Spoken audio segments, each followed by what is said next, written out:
Oi pessoal, aqui é Letícia Shin, do Terapia no Japão. Eu sou uma psicóloga brasileira morando no Japão e hoje nós vamos falar sobre culpa e responsabilidade. São dois opostos.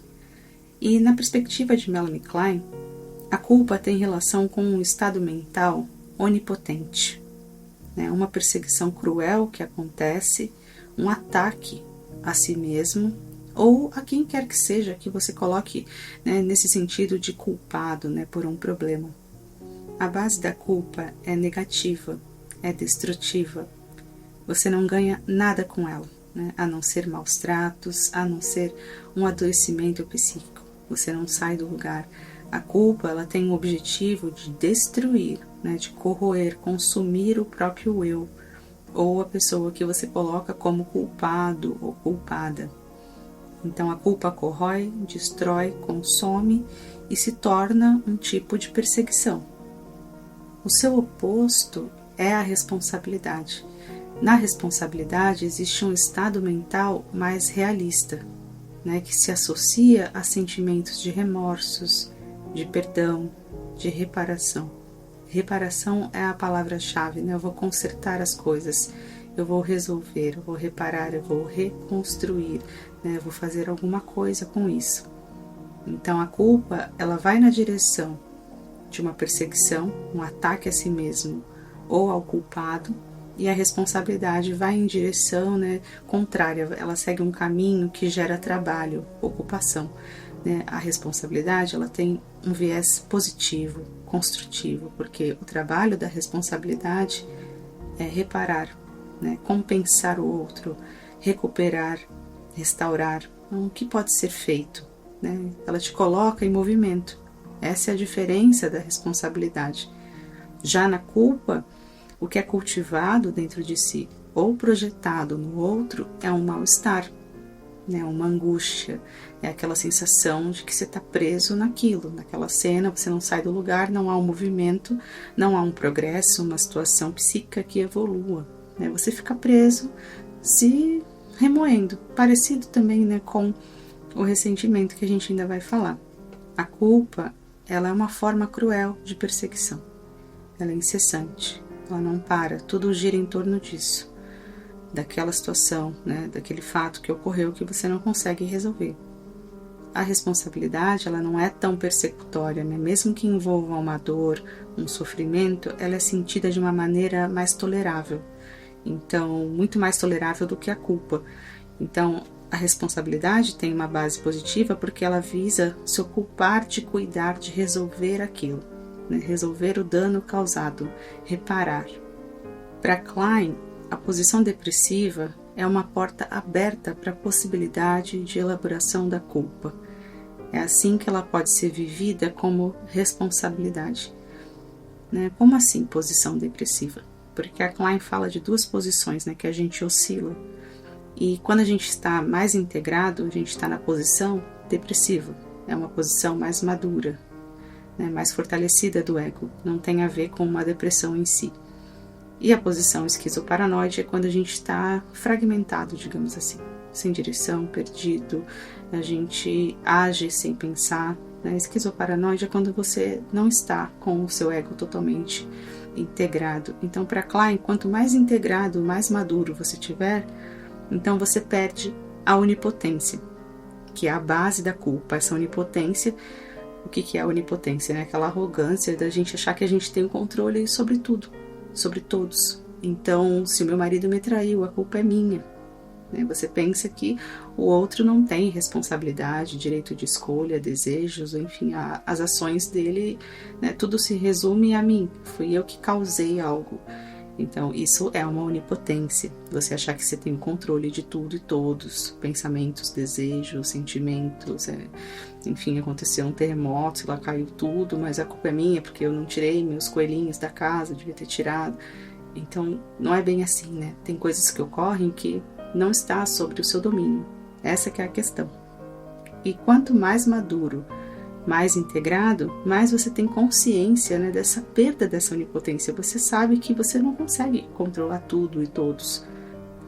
Quando ocorre essa perda da onipotência, vem o desejo, o anseio pela reparação, né? Então, enquanto a culpa destrói, corrói e te consome, quando você tem o desejo, né, o anseio de reconstrução, reparação, recuperar aquilo, tentar consertar as coisas, você já está numa posição mais madura, que é a posição da responsabilidade, né? Você não fica preso àquilo, você vai fazer algo a respeito, né? Então, ou fez algo a respeito, você não fica preso, bola para frente, né?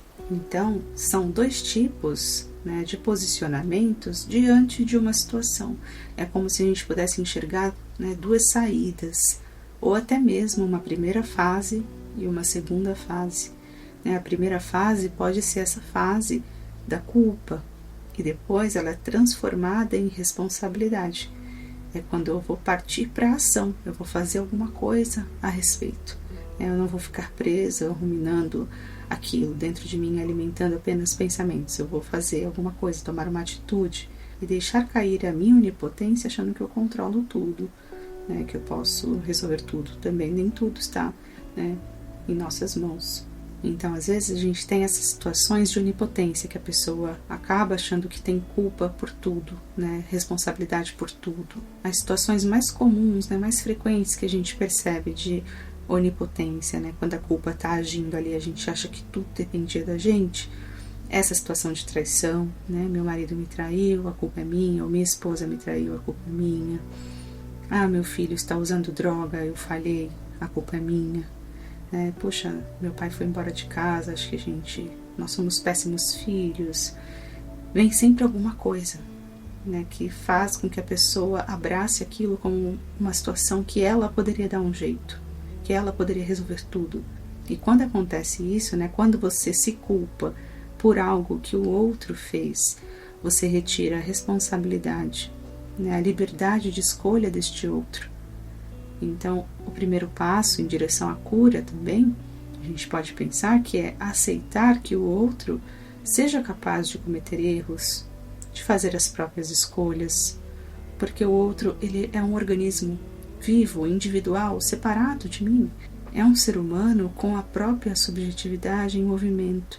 Esse é o primeiro passo em direção ao processo de cura da culpa, né? Até mesmo, de repente, sair para outro estágio da responsabilidade. Responsabilidades, você vai ver em partes o que você poderia fazer a respeito, né? O que cabe a você nessa situação.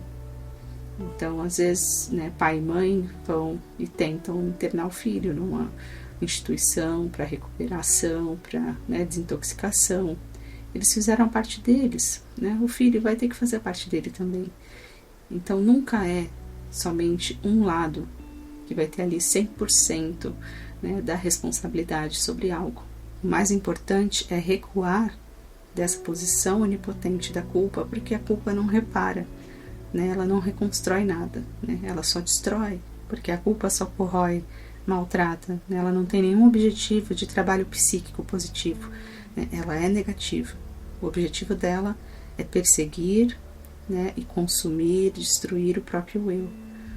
É ficar ali se maltratando, se corroendo, se machucando com lembranças, né, não deixando nada de novo acontecer, né, não passando adiante. Quando você passa adiante na posição depressiva, digamos, na responsabilidade, você faz alguma coisa ou tenta consertar as coisas quando é possível, né? Quando é possível, às vezes não é possível, e você segue em frente. A culpa não permite isso, né? Você não consegue seguir em frente. Por isso que é parecido, né, também com o ressentimento, porque você fica ruminando as coisas e não consegue seguir em frente, não faz nada, né, quanto àquilo, não consigo, né, me colocar em ação. Então esse vídeo foi mais curtinho, foi mais pra gente pensar nas diferenças de culpa e responsabilidade, para que a gente, né, consiga perceber que às vezes o nosso movimento é contra nós mesmos, né? Quando a gente se sente culpado, quando a gente se entrega a esse sentimento de culpa, você não está jogando a seu favor, né? Você está contra você.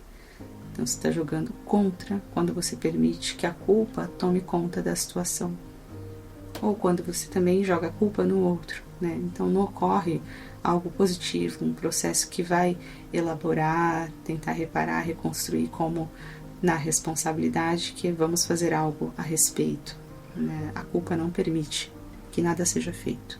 Então é mais para a gente refletir esses efeitos, né, da culpa e da responsabilidade. A responsabilidade abre portas, né?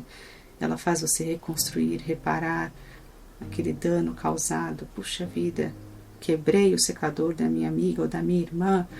Puxa, eu vou ter que comprar outro, fazer alguma coisa, mandar arrumar. Você faz alguma coisa, você não vai ficar pensando naquilo 24 horas. E porque agora a pessoa me olha de cara feia, porque agora, puxa, não sei o que fazer. Não, você faz alguma coisa e segue em frente. É mais nesse sentido. Bom, eu vou ficando por aqui. A gente se vê no próximo vídeo. Curte, comente, compartilhe e se inscreva no canal. Um abraço.